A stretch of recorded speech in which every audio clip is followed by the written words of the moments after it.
Hello everyone, আসসালামু আলাইকুম। আমি আজকে রান্না করব নদীর ছোট মাছ। ছোট মাছ আমি দুন্দুল দিয়ে রান্না করব। আর এই ছোট মাছ রান্না করতে জাস্ট ৫ মিনিটের মতো সময় লাগবে। ছোট মাছ রান্না করার জন্য প্যানের মধ্যে আমি সয়াবিন তেল দিয়ে দিব।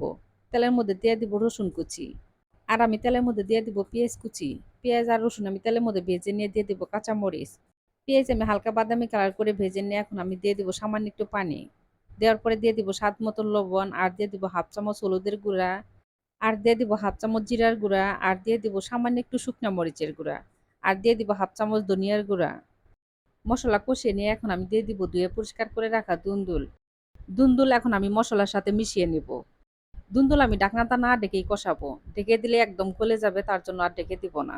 আর দুন্দুল তো বাপে সিদ্ধ হয়ে যায়। দুন্দুল আমি কষিয়ে নিয়ে এখন আমি দিয়ে দিব ধুয়ে পরিষ্কার করে রাখা ছোট মাছ। আর দুন্দুলের মধ্যে থেকে দেখেন কোনো রকম কিন্তু পানি উঠে নাই। উপরে মাছগুলো আমি একটু সরিয়ে দিব। এই নদীর ছোট মাছগুলা দেখবেন যে যখন কষাবেন তখন একদম ভেঙে যাবে। আর এই ছোট মাছগুলা তো ভাজাও যাবে না। দুন্দুল আর মাছ যখন কষালাম তখন কিন্তু মাছগুলো আমি উল্টিয়ে দিই নাই, কারণ উল্টে দিলে মাছগুলো ভেঙে যাবে। দুন্দুল কষিয়ে নেওয়া হয়ে গেছে, এখন আমি দিয়ে দিব সামান্য একটু পানি। এখন আমি ঢাকনাটা ঢেকে রান্না করে নিব। আর এখানে আমি কিন্তু রসুন কুচি দিয়েছি, এই জন্য যে মাছের যে একটা গন্ধ আছে সেই গন্ধটা আর থাকবে না। এখন আমি শেষে দিয়ে দিব 1 চামচ ভাজা জিরার গুঁড়া। আর শেষে কিন্তু অবশ্যই ভাজা জিরার গুঁড়া দিবার চেষ্টা করবেন।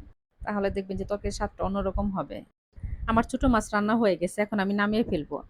ছোট মাছের মধ্যে আমি সামান্য একটু ঝোল রেখেছি। আপনারা চাইলে কিন্তু একদম চড়চড়ি করেও ফেলতে পারেন।